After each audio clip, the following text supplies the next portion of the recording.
Those investigations were a result, or was because of the overdoses we saw, and the arrests that were made because of that. These people aren't linked to the victims of the overdoses. They were just part of some of the folks that were arrested during these enforcement and investigative actions. Is that why we don't see like the death or like murder associated with these charges? That's correct.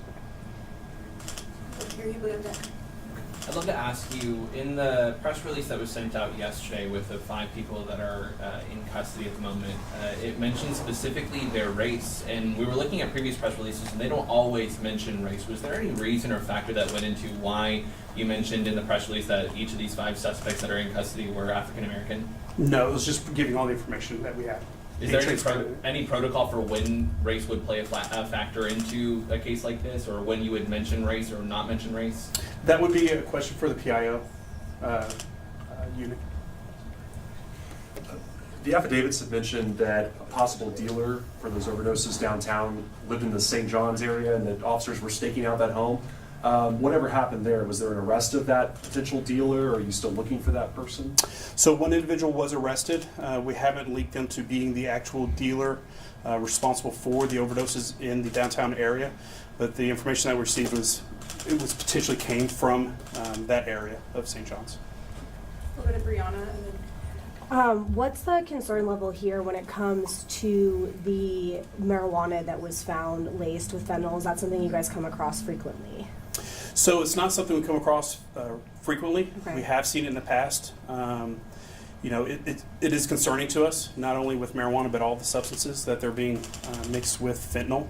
And it's a concern that all people should have when consuming illicit narcotics. And that's one of the risks of it, is you really don't know what's in it. Just a quick follow-up. Does that change any of the, right now the prioritization for charges related to marijuana is, a little bit lower level right now? Does this, prevalence of this kind of change that at all when it comes to your investigations? I know with us in the Organized Crime Division, we're not going to change our protocol. I mean, we're still going to investigate those crimes and those possession charges and delivery charges and file the appropriate charges. Carolina from Univision. When it comes to more arrests, if you're saying that none of these were linked to those specific people who died of an overdose, that means whoever caused it is still out there. So are we expecting more arrests in the coming weeks? Is this an ongoing investigation that's going to take months? I mean, what are you seeing here? Taking into account this hasn't happened since 2015. Right. So it is an ongoing investigation. I will say that the investigative steps needed to make a charge for either murder or delivery of controlled substance causing serious bodily injury or death does take some time. There's a lot of different steps that we have to take because we want to make sure we provide and we present the strongest case to the district attorney's office to be able to hold those responsible for these actions. So more arrests will be expected depending on the investigation? Depends on the investigation. We hopefully so.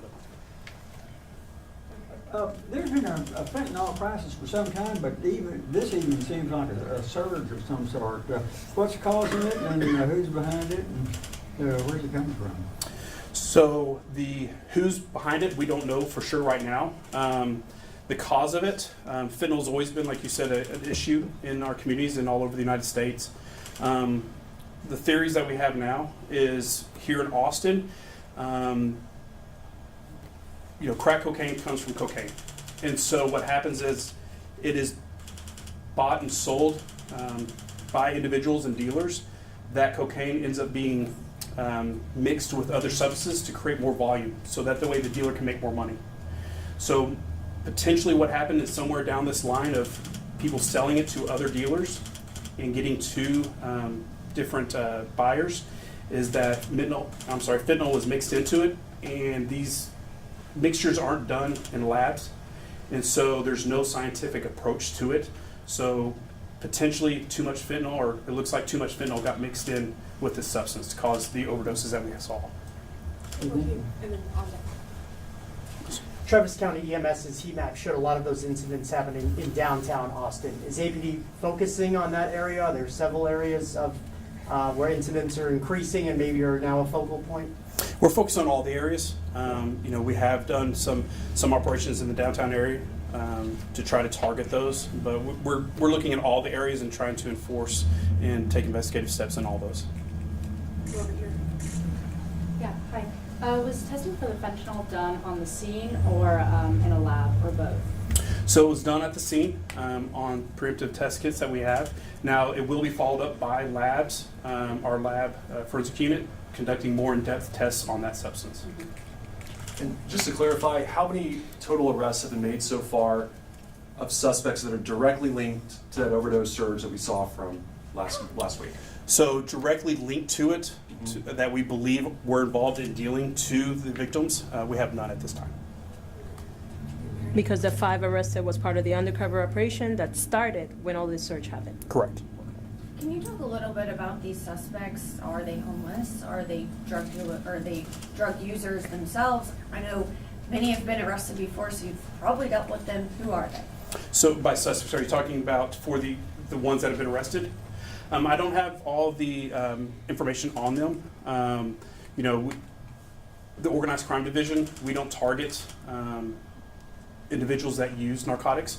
We target the distributors of narcotics, and that's where we focus our investigations. I feel like though you can tell if someone is feeding their drug addiction by selling drugs. Is that the case in this situation?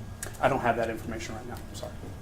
You mentioned that these 5 suspects, oh, I'm sorry. You're fine. You Okay. can go. I was going to say, you mentioned these 5 suspects were kind of part of the wider investigation that stemmed from what happened downtown, though not directly linked. Can you talk about how the focus kind of moved from downtown into up north, where it seems like all these arrests were made? So we looked at where we had different overdoses.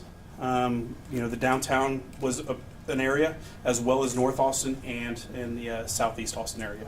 So we targeted those each areas during different investigative steps to target those areas. So last week, the department said that the 2 arrests that were made kind of more early on in this case weren't linked to a bigger drug operation. Do we think that any of these are? Not at this time, we don't. Once again, historically, a lot of the narcotic dealers that we see here, especially at street level, aren't a major organized crime. It's individuals who are out to make a profit for themselves. How do you tackle that versus tackling trying to track down, a singular dealer? Step by step. So, we go after a dealer, whether it's a street level or a higher up, and we just keep following the leads to try to get to the main source. You've kind of already touched on this, but I'd love to hear you expound on it a little bit more about what it's going to take to bring to prosecutors the idea of a murder charge related to these individuals. What's that going to look like, and in what direction are you guys heading in for that?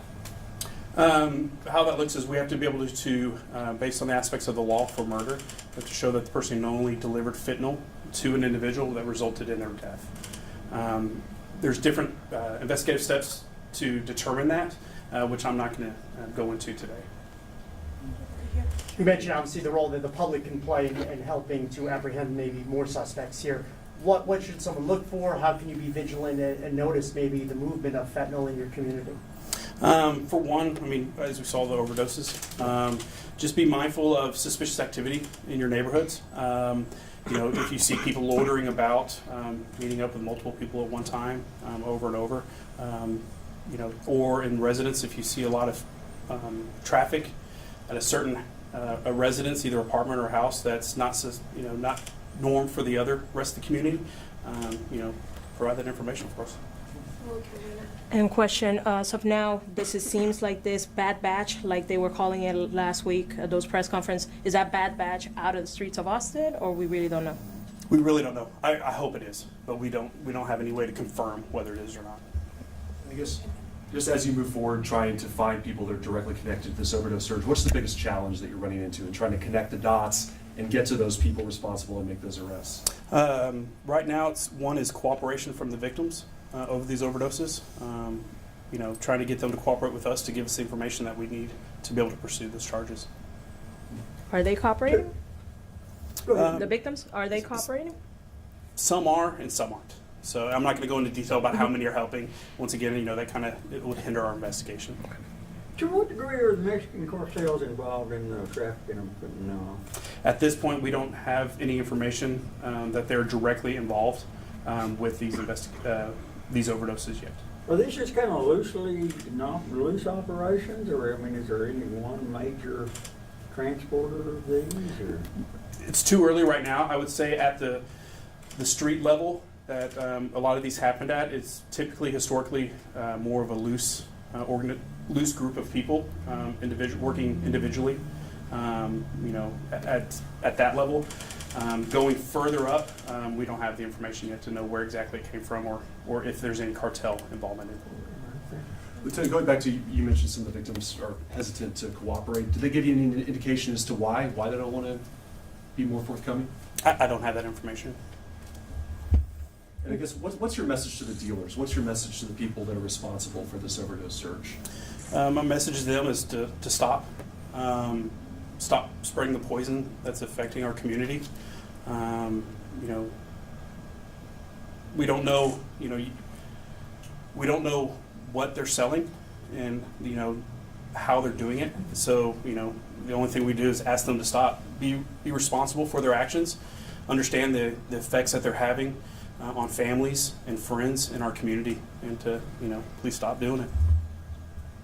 And one more clarification, he just kind of briefly touched on it. When you were talking about the cartels, I know we have reported this in the past. I know in this area, apparently it's more the Cartel de Sinaloa and Cartel Nuevo Jalisco Generación. So at this point, this seems to be just something isolated, or could it be directly related with any of those two that already have ties? This is coming from the DEA, so that's my source. I mean, at this point in our investigation, right now, it's like I said, it's going to be a loose net of individuals. Could it potentially, if that's where the investigation leads us, we're definitely going to follow up on that. I guess, is there any kind of outreach being done just to some of the people who may be using these drugs, and just efforts out in the community right now to kind of inform them on what's out there?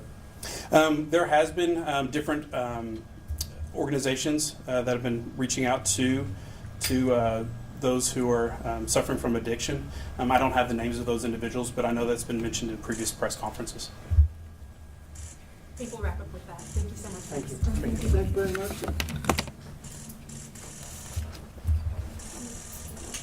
Just wanted to read this. I'm going to Thank you, sir. Nice to see you.